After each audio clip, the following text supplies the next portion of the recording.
అస్సలు అనుకోలేదు ఇంత రష్గా ఉంటుందని.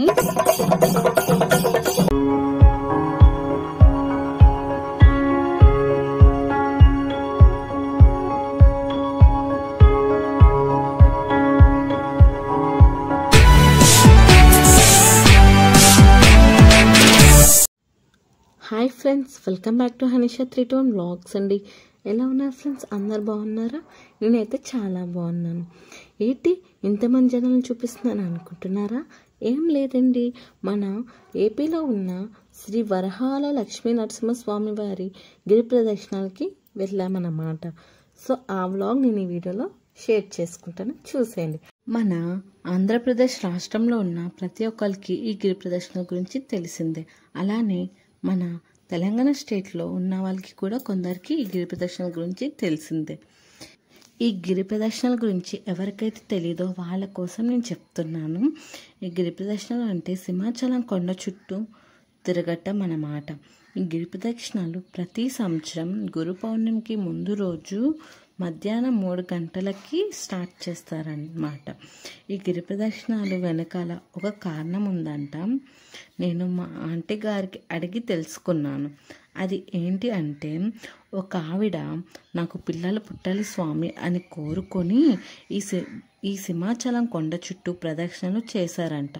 అప్పటి నుంచి భక్తులు ఆ స్వామివారు మన కష్టాలను తీరుస్తారని నమ్మి అప్పటి నుంచి ఈ గిరి ప్రదక్షిణలు అనేవి స్టార్ట్ చేశారంట. ఈ గిరి ప్రదక్షిణలు ఎక్కడి నుంచి స్టార్ట్ చేస్తారంటే, సింహాచలం కొండ కింద కొబ్బరికాయ కొట్టి అక్కడి నుంచి Adivaram, Hanumanthavaka, Appunagar, MVP colony, Venkojipalem, Viskathota, HP colony, Madhavadhara, Muralinagar, NAD, Gopalapatnam, Prahladapuram నుంచి సింహాచలంకి వెళ్తారన్నమాట. ఇది సుమారుగా 32 కిలోమీటర్లు కాలినడకలతో నడుచుకుంటూ ప్రదక్షిణలు చేస్తూ సింహాచలం గుడి దగ్గరికి మళ్ళీ రిటర్న్ అవుతారన్నమాట.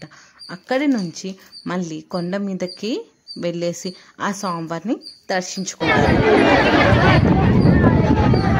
ఫస్ట్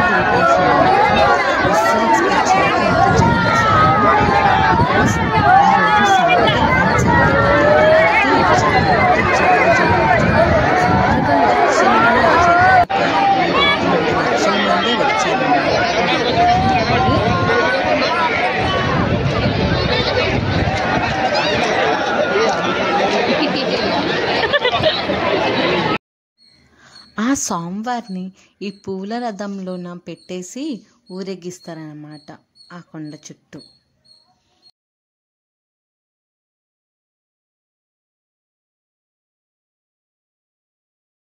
ఈ గిరి ప్రదక్షిణల్లో ముఖ్యమైన కారణం ఏంటో తెలియదు కానీ, బట్ ఈ గిరి ప్రదక్షిణల రోజు తప్పకుండా వర్షం అనేది కురుస్తుందంట. ఓం నమో నారాయణః నమః, ఓం నమో నారాయణః నమః, ఓం నమో నారాయణః నమః.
ఈ గిరి ప్రదక్షిణలు కొందరు చెప్పులతో నడుస్తారు, ఇంకొందరేమో చెప్పులు లేకుండా కాలినడకలతో కూడా నడిచే వాళ్ళు చాలామంది ఉన్నారు. ఈ గిరి ప్రదక్షిణలో పాల్గొనే భక్తుల కోసం చుట్టుపక్కన ఉన్న వాళ్ళు చాలా అంటే చాలా సహాయం కూడా చేశారు. తినడానికి ఆహారం పెట్టారు, ఇంకా తాగడానికి మంచినీరు, పాలు, టీలు ఇంకా ఎన్నో పంచారు. ఈ గవర్నమెంట్ కూడా చాలా ప్రికాషన్స్ తీసుకున్నారు, జాగ్రత్తలు తీసుకున్నారు. కానీ ఒకటి చేయలేదండి గవర్నమెంట్. ఏంటంటే రోడ్లు తుడిపించలేదన్నమాట. కొత్త రోడ్లు వేశారు. చిప్స్ ఉంటాయి కదా, అవే రాళ్ళు ఉంటాయి కదా, కాలు నడకలతో నడిచే వాళ్ళకి, చెప్పులు లేకుండా నడిచే వాళ్ళకి చాలా అంటే చాలా దారుణంగా గుచ్చుకున్నాయి. అదొక్కటే చేయలేదు, మిగతావన్నీ చేశారు. 2 కిలోమీటర్స్ లేదా 3 కిలోమీటర్స్లో వాష్రూమ్స్ పెట్టారు, మెడిసిన్స్ పంచారు. ఇంకా మెడిసిన్స్ అంటే తలనొప్పులకి, ఒళ్ళు నొప్పులకి, కాళ్ళ నొప్పులకి మెడిసిన్స్ పంచారు. ఇంకా అంబులెన్స్ సర్వీస్ పెట్టారు. ఇవన్నీ చేశారండి. ఓన్లీ అదొక్కటే చేయలేదు. ప్రతి ఇయర్ అవి కూడా చేసేవారంట, బట్ ఈ ఇయర్ చేయలేదు. ఇవండి నేను ఎక్స్పీరియన్స్ చేశాను. ఈ వీడియో కనుక మీకు నచ్చినట్లయితే ఈ వీడియోని లైక్ చేయండి, షేర్ చేయండి, కామెంట్ చేయండి, అలానే సబ్స్క్రైబ్ కూడా చేసుకోండి. Thanks for watching. Bye bye. Hanumant walk అయితే వచ్చేసాము. ఇలా ఉంది మా ప్లేస్ మొత్తం. ఇంకా మేము గిరి ప్రదక్షిణలు అనేవి కంప్లీట్ చేసి గోపాలపట్నం వచ్చి కూర్చున్నాం అన్నమాట. ఇంటికైతే వచ్చేసాం ఫ్రెండ్స్. ఇప్పుడు టైం వచ్చేసేమో 2 అవుతుంది. ఇంకా ఫ్రెష్ అప్ అయ్యి వచ్చేసాను. ఇప్పుడైతే పడుకోవాలి ఫ్రెండ్స్. ఇంకా గుడి